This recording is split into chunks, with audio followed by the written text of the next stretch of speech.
যখন দুপুরে লাঞ্চের জন্য কিংবা রাতের ডিনারের জন্য কী বানাবেন তা একদমই ভেবে না পেলে বেশি না ভেবে এই রেসিপিটা বানাতে দোষ কিসে। আমি যে রেসিপিটা শেয়ার করছি সেটা আপনারা একটা পাত্রে খুব ইজিলি বানিয়ে নিতে পারবেন, তাও আবার বাড়িতে থাকা উপকরণ দিয়ে। তো চলুন বেশি দেরি না করে শুরু করছি আমার আজকের এই সহজ রেসিপি। নমস্কার, আমি পিনু, কুক উইথ পিনুতে আপনাদের সবাইকে স্বাগত। এই রেসিপিটা বানানোর জন্য সবার প্রথমে আমি এখানে নিয়েছি 7টা ডিম। আমি ডিমগুলোকে ভালো করে সেদ্ধ করে নিয়েছি।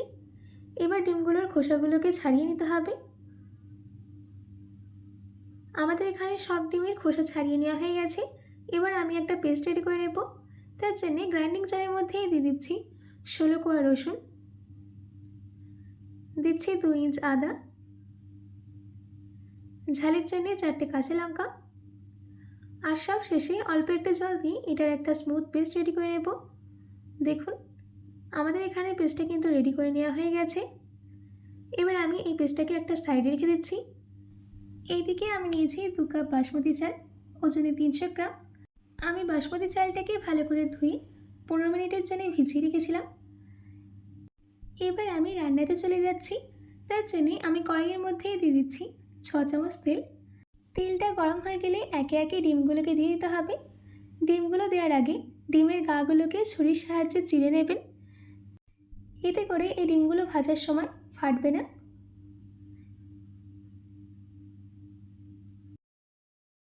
সব ডিম দেওয়া হয়ে গেছে। এবার আমি এর মধ্যে অ্যাড করে দিচ্ছি হাফ ছোটো চামচ হলুদ গুঁড়ো, 1 ছোটো চামচ লঙ্কা গুঁড়ো, তার সাথে দিয়ে দিচ্ছি 1 ছোটো চামচ নুন। হলুদ, লঙ্কা আর নুনটাকে ভালো করে মিশিয়ে নিতে হবে ডিমের সাথে, আর ডিমটাকে 2 মিনিট ভেজে নিতে হবে। এর থেকে বেশি ভাজার দরকার নেই। দেখুন আমাদের এখানে ডিমগুলো ভেজে নেওয়া হয়ে গেছে। এবার আমি এই ডিমগুলোকে কড়াই থেকে নামিয়ে একটা বোলের মধ্যে রেখে দিচ্ছি। এবার ওই একই ডিম ভাজার তেলের মধ্যেই দিয়ে দিতে হবে 1/4 টিস্পুন জিরে, দিচ্ছি 2টো বড় এলাচ, হাফ দারচিনি, 4টে লবঙ্গ। এবার এই সব কিছুকে 10 সেকেন্ডের জন্য সতে করে নিতে হবে, যাতে এদের ফ্লেভারটা তেলের মধ্যে চলে যায়। এদের ফ্লেভারটা তেলের মধ্যে চলে গেলে দিয়ে দিতে হবে 2টো মিডিয়াম সাইজের কুচনো পেঁয়াজ। পেঁয়াজটা দেওয়ার পর গ্যাসের ফ্লেমটাকে মিডিয়ামে রেখে 2 থেকে 3 মিনিটের জন্য সতে করে নিতে হবে, যাতে পেঁয়াজটা ট্রান্সলুসেন্ট হয়ে যায়।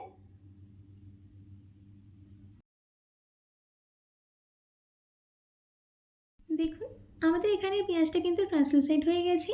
এবার আমি এর মধ্যে অ্যাড করে দিচ্ছি 2 চামচ আদা, রসুন আর কাঁচা লঙ্কার পেস্ট, যেটা আমরা রেডি করে রেখেছিলাম। এবার এটাকে সব কিছুর সাথে ভালো করে মিশিয়ে নিতে হবে। ভালো করে মিশিয়ে নেওয়া হয়ে গেলে এর মধ্যে অ্যাড করে দিচ্ছি একটা বড় সাইজের কেটে রাখা টমেটো। এবার আমি এর মধ্যে অ্যাড করে দিচ্ছি স্বাদ মতো নুন, দিচ্ছি 1 ছোটো চামচ লঙ্কা গুঁড়ো, হাফ ছোটো চামচ হলুদ গুঁড়ো। এবার এই সব মশলাগুলোকে আর টমেটোটাকে ভালো করে মিশিয়ে নিতে হবে। দেখুন সব কিছুকে ভালো করে মিশিয়ে নেওয়া হয়ে গেছে। এবার এর মধ্যে 1/4 কাপ জল দিয়ে ততক্ষণ রান্না করে নিতে হবে যতক্ষণ না টমেটোটা একদম সফট হয়ে যায়।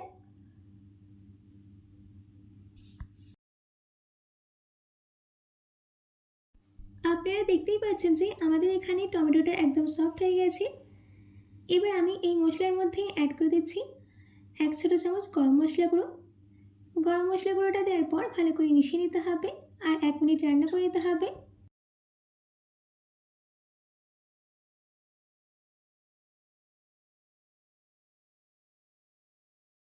প্রায় 1 মিনিটের মতো আমাদের রান্না করে নেওয়া হয়ে গেছে।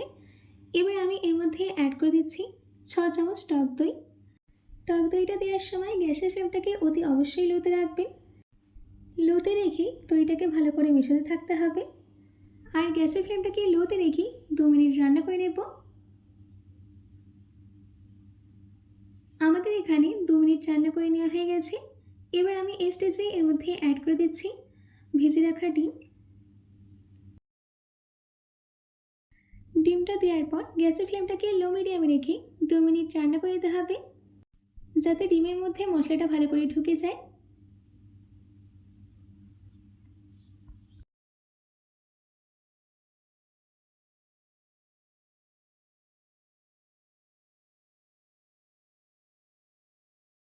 আমাদের এখানে ডিমটাকে মশলার সাথে ভালো করে রান্না করে নেওয়া হয়ে গেছে। এবার আমি এর মধ্যে অ্যাড করে দিচ্ছি আমাদের ভিজিয়ে রাখা বাসমতি চাল। বাসমতি চালটা দেওয়ার পর কিন্তু বেশি মেশাবেন না, হালকা মেশাবেন, নয়তো চাল ভেঙে যাওয়ার সম্ভাবনা থাকে।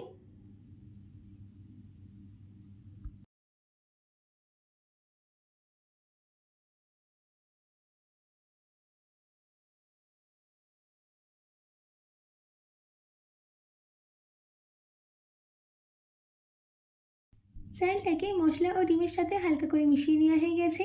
এবার আমি এর মধ্যে দিয়ে দিচ্ছি কুচনো পুদিনা পাতা।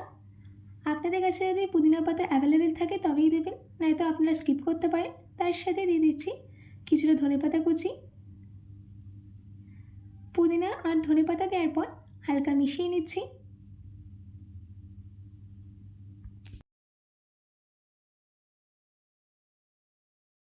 সব কিছুকে মিশিয়ে নেওয়া হয়ে গেছে। এবার আমি এর মধ্যে অ্যাড করে দিচ্ছি 3 গ্লাস গরম জল। আমি যেইভাবে এই রেসিপিটা করছি আপনারা সেইভাবে অবশ্যই করবেন, আর যাকে দেবেন সে আপনার প্রশংসায় পঞ্চমুখ হয়ে যাবে। গরম জলটা দেওয়ার পর আবারও হালকা করে মিশিয়ে নিচ্ছি। ব্যাস, আমাদের মিশিয়ে নেওয়া হয়ে গেছে। এবার ঢাকা দিয়ে গ্যাসের ফ্লেমটাকে মিডিয়ামে রেখে 15 মিনিট দমে রেখে দেব। আমাদের এখানে 15 মিনিট হয়ে গেছে।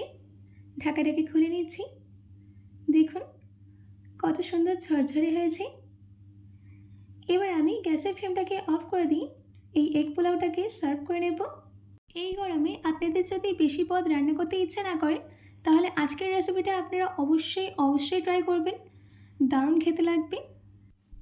আশা করছি আমার আজকের এই ওয়ান পট মিলের রেসিপি আপনাদের খুবই ভালো লেগেছে। বাড়িতে এটি অবশ্যই ট্রাই করবেন ও কমেন্ট বক্সে কমেন্ট করে জানাতে একদম ভুলবেন না।